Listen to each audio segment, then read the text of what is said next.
What we'll do next, as we mentioned in the last video, is to style up this sort of area at the bottom. So we've got this coupon code box where we can apply coupons to get discounts on the things in our shopping cart, and a couple of buttons and our cart totals. So starting with this coupon code, what we'll do for that is to style up in the browser.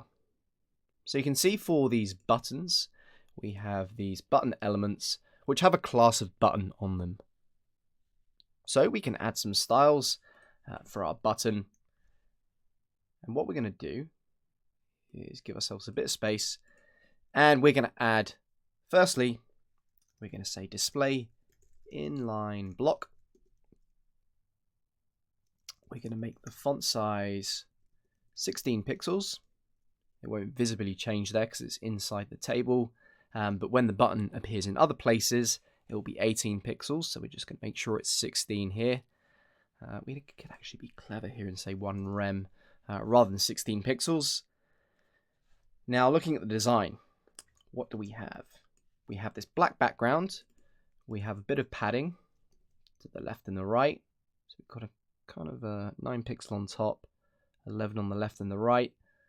It doesn't have to be pixel perfect. The way that text renders and the measurements appear in design tools and the way they appear in the browser are quite difficult to get exactly the same sometimes. So you kind of have to embrace those differences. So we've got uppercase text, with a little bit of spacing in there as well. The text is white. There's no text decorations. There's no underline on it. So we'll start with those things to begin with.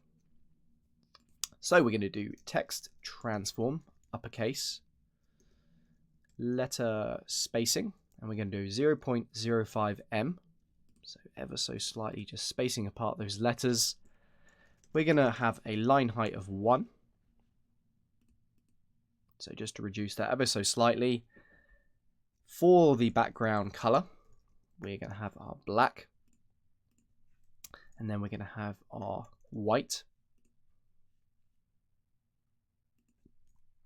Now, one thing we do have on these button elements by default is this border.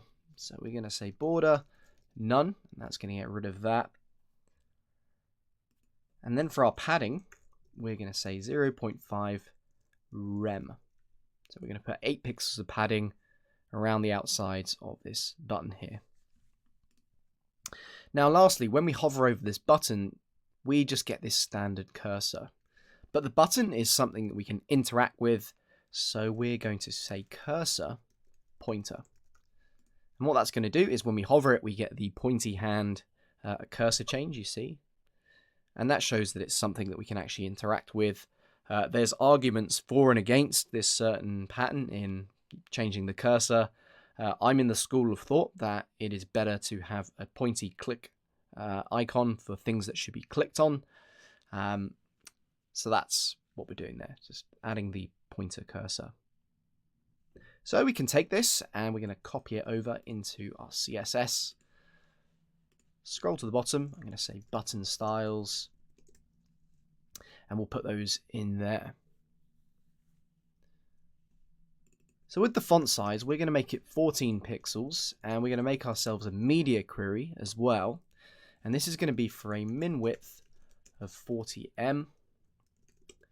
And when our screen is a little bit bigger, we're just going to increase the font size of our button to be 16 pixels. So 1 rem. We could even do 16 divided by 14. Oh, sorry, 14 divided by 16. We could do 0.875 rem if we want to get a bit clever with our measurements. Cool. So if we refresh the page, our button stays intact. You'll make the page a little bit smaller. You can see that font size decreases just ever so slightly. Now, what we're going to deal with next is going to be this little kind of area down here where we've got this coupon and then this update cart button. Although it's not in the design, we want the update cart button to be on the right hand side and then the coupon bits to be on the left. And we also want to deal with the styling of this input so it has the same height as our button as well. So for that, what we can do is we're going to firstly look at what structure we have inside of here. So we have this div with a class of coupon, then we have this button with a type of submit. So what we'll do is define that inside the cart.php file. So you can see here we have a div with a class of coupon. And what we're going to do is to say div class equals actions bar. And what we're going to put inside there is the button and the coupons code. So from line 144 to about 152, I'm going to take this button and this bit of code here to do with the coupon and put that inside our actions bar. So just kind of containing these two bits inside of a div. And the idea of what we're going to do is we're going to put the coupon bits on the left, so over on the left hand side, and then the button over on the right hand side. So to do that, we're going to firstly add a bit of padding onto our actions. So on actions, we can do some padding top of 3. And then also, we're going to add some margin on the bottom. So we're going to put margin bottom of 3. Can't really see it too clearly, but that's okay.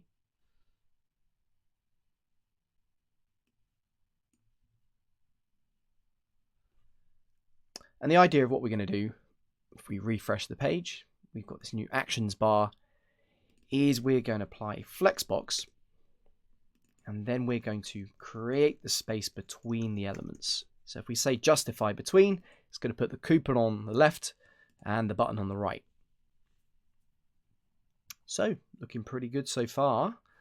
What we'll do is to actually add that in. So we're going to say actions, and we can leave that blank to begin with. So for our actions bar, we're going to say justify between. And then inside the CSS, we are going to say actions bar and then display flex.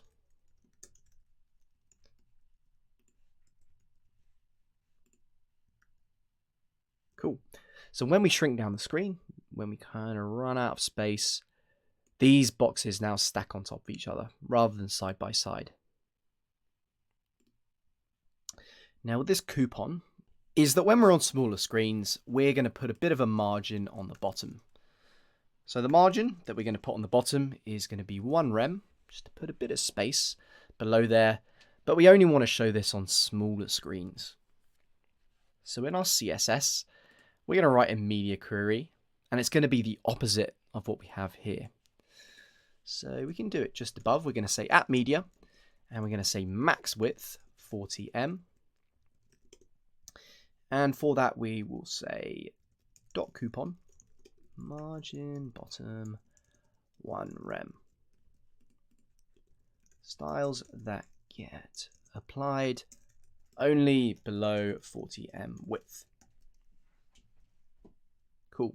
So that's the opposite of min width. Min width is when the screen is above 40M.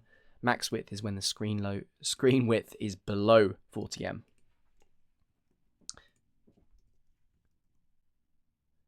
Cool. So with this coupon itself, what we're going to do with that is we're going to use Flexbox, and we're going to align the items in the center. So you can see now things are bunched up a little bit together. And to go in and fix those, what we'll do is for our label, we're going to do display block. And in addition to that, when the screen is a little bit bigger, or even when we're at smaller screen widths, we're going to remove the label. And when the screen gets bigger, we'll then show the label again. So what we can do for that is where we have this label, so kind of looking in the code here, we've got this div with a class of coupon, we have this label. On there, we're going to add a class name of display none, and then display block when the screen is not small. So a little bit tricky to see what's going on here because they bunched all this code up together. So I kind of like to just go through and make this a little bit clearer for myself by breaking it apart. There's the button. Let's separate the button out. Cool. So it's just a little bit more obvious as to what the actual bits we have in here are. So we've got a label, an input, and then a button. So what we'll do on the coupon is to say flex and item center. And then for this input, we are going to add some classes there as well. We're going to say display block and then margin horizontal of 2 when the screen is not small.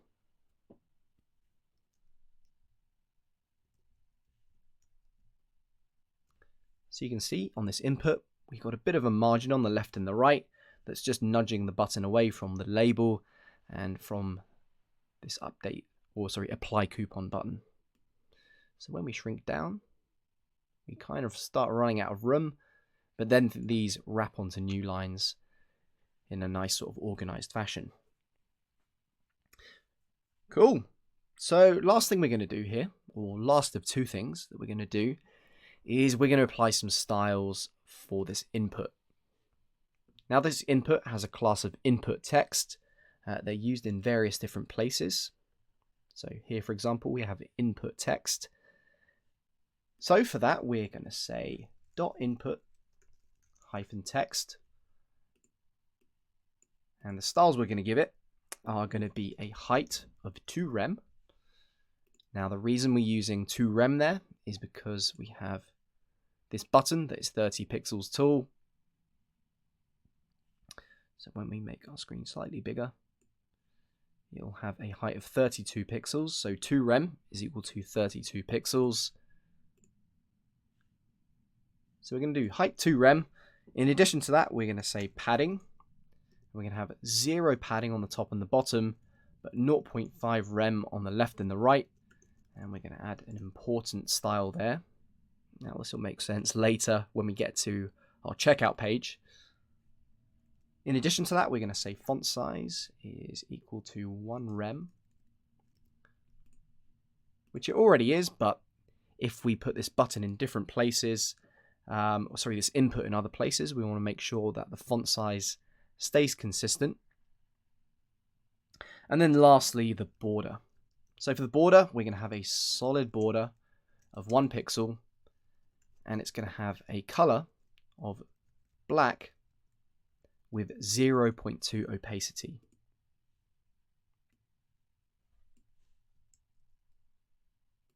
Cool. So I'm going to put this over in the code. We're going to say input text. We're going to save down here, input text. We'll make that height 30 pixels.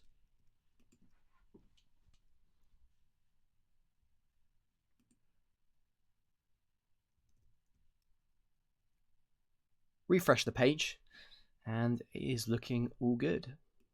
So if we make this cart wider, the button sticks over on the right hand side, make it narrower, wraps onto a new line nicely for us.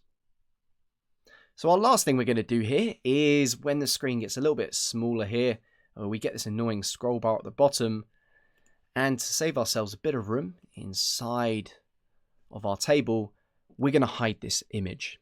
So this product thumbnail, what we're going to do there is when the screen width is smaller than 40M, we're going to say product thumbnail display none.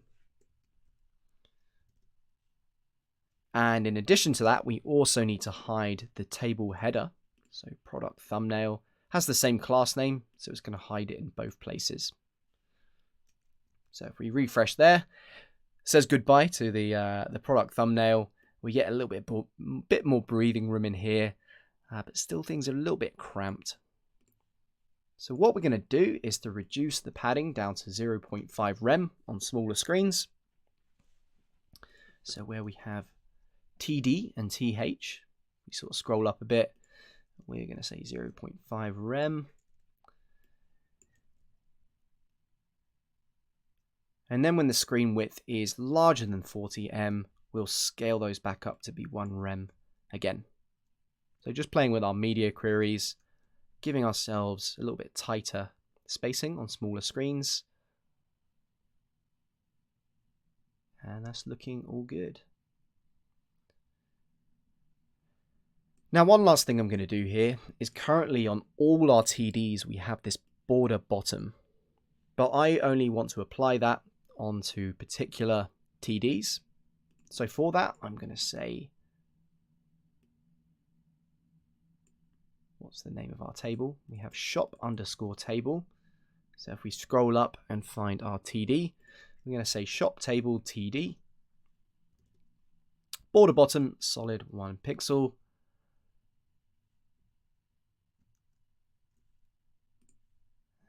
We can actually do this a bit more precisely. Let's do it so we have cart item.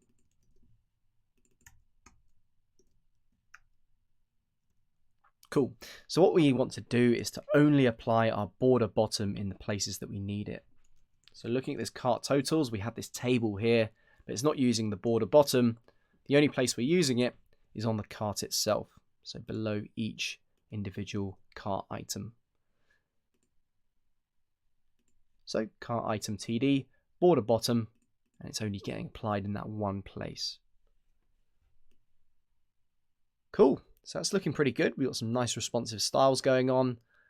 And generally, if we kind of test things for a mobile screen, so if you click this button just next to the selector, we can see what it looks like on various devices. So if we go for an iPhone 6, we can see we've kind of got a bit of cramped room going on here, which we could fix. What we could do there is to say, in our cart.php, we have, let's call it coupon input. So where we have this coupon code input, actually let's call it input hyphen coupon.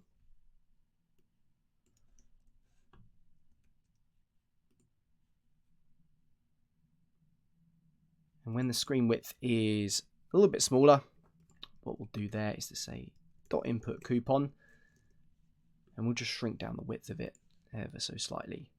So 204, let's say max width 160.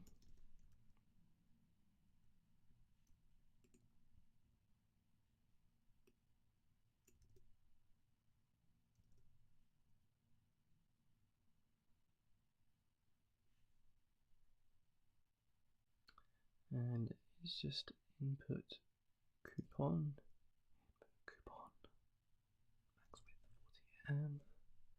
Let's just toggle that off. So if we say max width 140,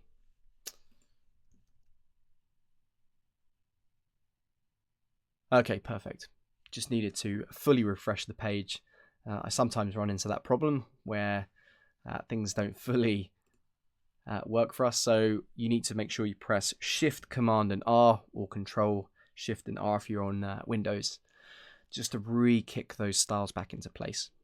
So despite the fact I'd saved my CSS file, refresh the page, I need to fully refresh it to bring up a fresh copy of the CSS. So one last thing I can do here, just having a look and kind of seeing how this